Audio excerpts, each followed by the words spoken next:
Okay, time for a personal story. My debt story.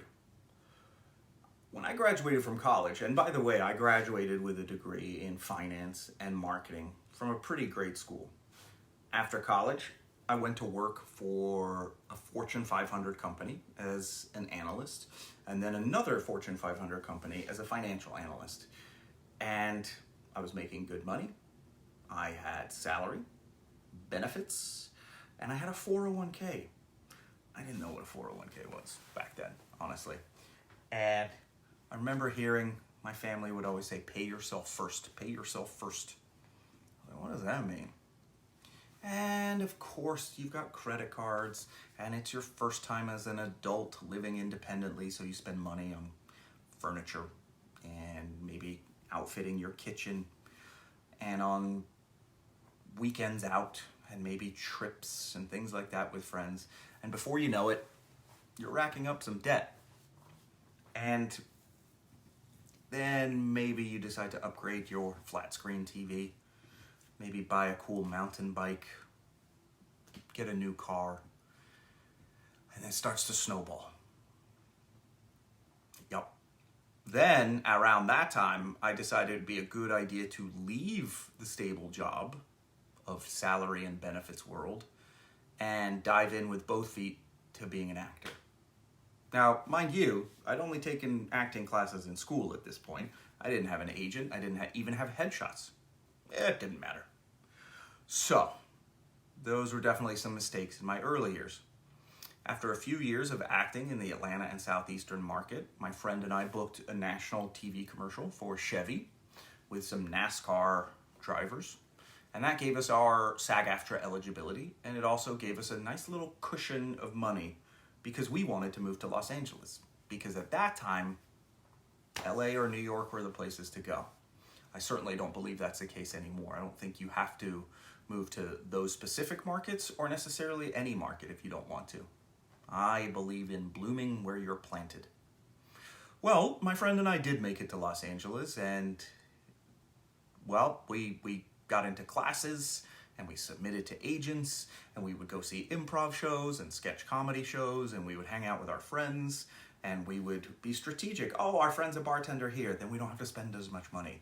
Or you would hang out at home first and then go out and meet up with friends, so you didn't have to spend as much money when you went out. But Los Angeles is expensive. Being an actor is expensive. Having jobs then almost required a real commitment to flexibility, meaning service industry was one of your main ways to be available as an actor if an audition came up. This was before the self-tape boom that occurred in the Southeast about 15 years ago, but really only since COVID has it caught up in all of the other markets, especially LA. So you had to be available for that 4 p.m. on Friday audition out in Santa Monica. And you might get like a day's notice, if that. So, making money was a challenge. I found myself $30,000 in credit card debt. That is a deep hole, and there is no way out. If you're $30,000 in debt on multiple credit cards, and you're basically paying the minimum or a little bit over the minimum each month, based on the way interest works, you'll never catch up. It's impossible, and you need help.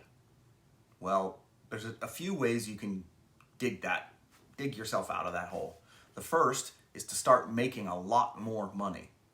Well, that isn't always easy for people. If they could be making more money, they would be making more money.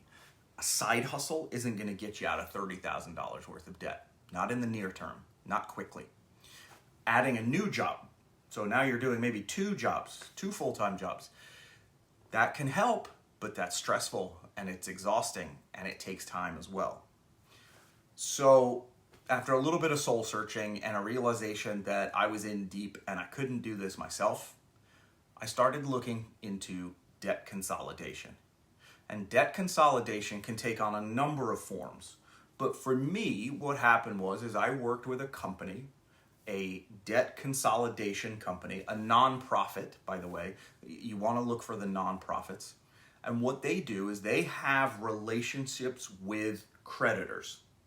And they'll say, okay, let's look at your situation. You have $30,000 in debt.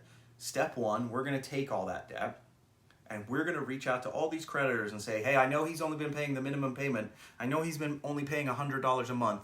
What we're going to do is we're going to get into a contract with this person and we're going to make sure you get your debt paid. Oh, by the way, because his situation is so dire and so poor, the odds of you getting paid that $8,000 back, that's zero. He's never going to be able to have the money to pay you that $8,000 back. Can we agree on $3,000? He'll make efforts to pay you $3,000 in the next year. And so what these debt consolidation companies do is they consolidate all your debt into one payment.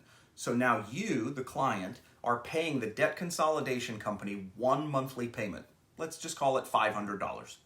And they'll take that $500 and tap into their relationships with all these creditors and prioritize. So they'll pay off card A, then card B, then card C, then debt D, debt E, debt F, until you whittle them down and whittle them down and whittle them down. And once one card is gone, then that money will start going to another card, and so on and so forth. Weight lifted, stress reduced. Once I got over myself, once I got out of my own ego and realized I couldn't do it myself. And look, can you try and pay off all your credit cards yourself? Yes. But obviously there are some bad decisions, some unfortunate incidences, or some poor behavior that got you into that situation in the first place. And that's okay. Sometimes emergencies happen. Sometimes bad decisions happen. This is not a moral judgment. Again, I was there, $30,000 worth. But once you can get out of your own way and admit that there's a problem, you can reach out for help. And by doing so, you can reduce your stress and feel like you have a plan in place. And it might not take a year, it might take 3 years, it might take 5 years, it might take 7 years. But what you're doing is you're paying down your debt. You are feeling good about paying down that debt. You are not accruing any more credit card debt. That's the kicker. All those credit cards, you got to get rid of them. You cut them up and reduce them down. And your credit score, your credit is going to take a hit for a little while, but it's also going to bounce back because you're working with one of these nonprofit debt consolidation companies. There's a lot of information available out there on the web about debt consolidation, the pros, the cons, the good companies, the bad companies. I'm including a list and some information in resources for this course, but I just wanted to tell you a little bit about my story. So again, I went from $30,000 in debt, admitting I had a problem, coordinating and contracting with a debt consolidation company.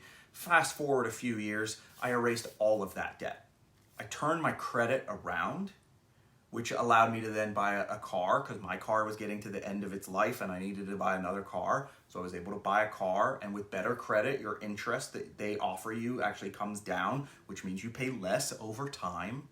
And then once I got rid of all my debt, I was able to create an emergency savings fund, a fun rainy day fund, and then start creating investments, IRAs, Roth IRA, traditional IRAs, et cetera, and ultimately buy a home, which I never thought was going to be possible because of how much debt I had. So in a 10-year period, I went from $30,000 in debt to owning a home. It is possible. You can do it. It requires discipline, it requires structure, and it often requires help. And there's nothing wrong with that. So there you go. That's my personal story.